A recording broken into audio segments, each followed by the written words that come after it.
Good morning dear students, कैसे हैं आप। कक्षा 11 की सीरीज में हम पढ़ रहे हैं भारत का भौतिक पर्यावरण और उसमें हम पढ़ रहे हैं चैप्टर नंबर 2 संरचना तथा भू आकृति विज्ञान। इस चैप्टर के हमने कुछ टॉपिक पिछली वीडियोज़ में कवर कर लिए हैं। आज हम अगले टॉपिक कवर करने का प्रयास करेंगे। इसमें भारत के प्राकृतिक प्रदेश जो टॉपिक है वो चल रहा है और उत्तर तथा उत्तरी पूर्वी पर्वतमाला जो कि पहला टॉपिक है वो हमने कवर कर लिया है। आज हम पढ़ेंगे उत्तरी भारत का मैदान। उत्तरी भारत का विशाल मैदान, तो सबसे पहले आप डायग्राम के माध्यम से भी देख सकते हैं। जो ब्लू कलर का हाइलाइट्स है ये पूरा उत्तरी भारत का विशाल मैदान है। इसके बारे में हम समझते हैं। उत्तरी भारत का विशाल मैदान सिंधु, गंगा, ब्रह्मपुत्र नदियों द्वारा बहाकर लाए गए अवसाद यानी जलोढ़ से बना है। इस मैदान की पूरब से पश्चिम की लंबाई 3200 किलोमीटर है। इसकी औसत चौड़ाई 150 से 300 किलोमीटर है और जो जलोढ़ इसमें एकत्र हुआ है उस जलोढ़ की जो अधिकतम गहराई है वो 1000 से 2000 मीटर तक मानी गई है। उत्तर से दक्षिण दिशा में इस मैदान को 3 भागों में बांटा गया है, जिनका अध्ययन हम करेंगे। सबसे पहला है भावर, उसके बाद है तराई और तीसरा है जलोढ़ मैदान। तो सबसे पहले हम जानेंगे भावर क्या होता है। भावर 8 से 10 किलोमीटर चौड़ाई की पतली पट्टी है जो शिवालिक गिरिपात के समांतर फैली है। इसके परिणाम स्वरूप हिमालय पर्वत श्रेणियों में बाहर निकलती हुई नदियां यहाँ पर भारी जल भार का मतलब होता है जल में आने वाले अवसाद, उसको जमा कर देती हैं। और कभी कभी ऐसा पल आता है कि उसी अवसाद में वो नीचे लुप्त हो जाती हैं या उस अवसाद के या उस भार के अंदर ही अंदर प्रवाहित होती हैं। ये हमारा कहलाता है भावर क्षेत्र। छोटा सा डायग्राम आपके सामने है, इसको देख सकते हैं। इसमें कंक्रीट, अवसाद वगैरह इसमें एकत्र है और इसमें थोड़ा सा भाग हमारा नदी का प्रवाहित होता नज़र आ रहा है। अगला हम पढ़ेंगे तराई का क्षेत्र। भावर के दक्षिण में तराई क्षेत्र है जिसकी चौड़ाई 10 से 20 किलोमीटर है। भावर क्षेत्र में नदियाँ इस प्रदेश में धरातल पर निकल कर प्रकट होती हैं। यानी भावर क्षेत्र में जो लुप्त नदियाँ होती हैं, यानी भावर क्षेत्र के अंदर जो नदियाँ उस अवसाद के नीचे लुप्त हो जाती हैं, वो नदी यहाँ आकर के प्रकट हो जाती हैं। और क्योंकि इनकी कोई निश्चित वाहिकाएँ नहीं होती, यानी बहने का स्थान नहीं होता और वाहिकाएँ नहीं होती, तो यह क्षेत्र अनूप बन जाता है, जिसे तराई का क्षेत्र कहते हैं। यह क्षेत्र प्राकृतिक वनस्पति से ढका रहता है और विभिन्न प्रकार के वन्य प्राणियों का घर होता है। यानी इस पर प्राकृतिक वनस्पति अपार मात्रा में होती है। जब प्राकृतिक वनस्पति होती है तो वो वन्य प्राणियों के रहने के लिए दशाएं उत्पन्न कर देता है, इसलिए वहाँ पर वन्य प्राणी अधिक मात्रा में पाए जाते हैं। अगला हम बात करते हैं जलोढ़ मैदान। तो सबसे पहले हमें जानना होगा कि जलोढ़ मैदान क्या होता है। जलोढ़ मैदान नदी के जल के द्वारा जो अवसाद बह करके आते हैं उसके द्वारा बना हुआ, उससे निर्मित जो मैदान होता है उसे हम जलोढ़ मैदान कहते हैं। क्योंकि प्राचीन समय से भारत नदियों का देश रहा है, भारत के धरातल पर नदियाँ बहती रही हैं, तो जैसे जैसे नदियाँ बहती रही हैं तो वो जलोढ़ एकत्र करती रही हैं और उनका जो मार्ग है, उनकी दिशा है, वो भी परिवर्तित होती रही है।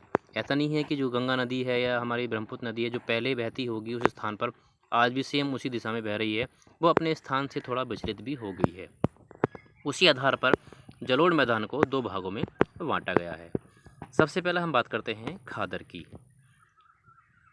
दूसरा दे रखा है बांगर। तो सबसे पहले हम बात करेंगे खादर की। खादर क्षेत्र ऐसा क्षेत्र जो प्राय नदी के समीपवर्ती भागों में होता है और वहाँ वर्ष भर या प्रतिवर्ष जो नदी में जल स्तर होता है वो बढ़ जाता है वर्षा के कारण, और उस जल के प्रभाव से वो क्षेत्र प्रभावित हो जाता है।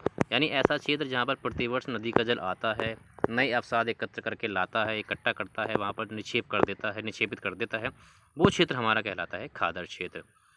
क्योंकि वो प्रतिवर्ष वहाँ पर नवीन अवसाद आकर के एकत्र होते हैं, नवीन जलोढ़ आकर के एकत्र होते हैं, इसलिए इसे नवीन जलोढ़ का क्षेत्र भी कहा जाता है। अब हम बात करेंगे बांगर क्षेत्र की। बांगर भूमि उस उच्च भागों को कहा जाता है जहाँ बाढ़ का पानी नहीं पहुँच पाता। यानी जहाँ बाढ़ का पानी प्रतिवर्ष नहीं पहुँचता उस भाग को हम क्या कहते हैं, बांगर कहते हैं। इसमें चूना और कंकड़ पाए जाते हैं। यह पुरानी जलोढ़ का बना होता है। यानी यहाँ पर प्राचीन समय में कभी नदी का पानी रहा होगा और नदी के पानी से जलोढ़ मैदान बने होंगे, इसलिए इसको पुरानी जलोढ़ होने के कारण इसलिए इसको पुराना जलोढ़ भी कहा जाता है। यह पुरानी जलोढ़ होने के कारण नवीन जलोढ़ की तुलना में कम उर्वरक होती है, क्योंकि यह प्राचीन समय में जलोढ़ मिट्टी से बने हुए मैदान हैं। तो जो नवीन जलोढ़ मैदान होते हैं जहाँ पर प्रतिवर्ष अपशिष्ट पदार्थ आते हैं, उसकी तुलना में ये कम उपजाऊ होते हैं। बांगर मिट्टी के प्राय और समतल तथा अधिक कंकड़ वाले क्षेत्र को भूड़ कहा जाता है। यानी बांगर मिट्टी का ही ऐसा भाग जिसमें प्राय कंकड़ होती है, समतल होता है, उसे क्या कहा जाता है? भूड़ कहा जाता है। पंजाब के मैदान में इसे धाया कहा जाता है। यह उत्तर प्रदेश के पश्चिमी भाग और उत्तराखंड के भागों में पाए जाते हैं।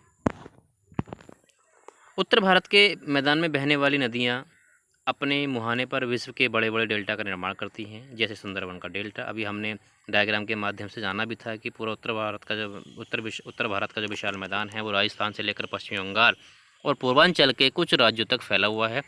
तो ये पश्चिम बंगाल तक भी हमारा उत्तरी भारत का विशाल मैदान फैला हुआ है, जहाँ पर सुंदरबन का डेल्टा विश्व का प्रसिद्ध डेल्टा भी पाया जाता है।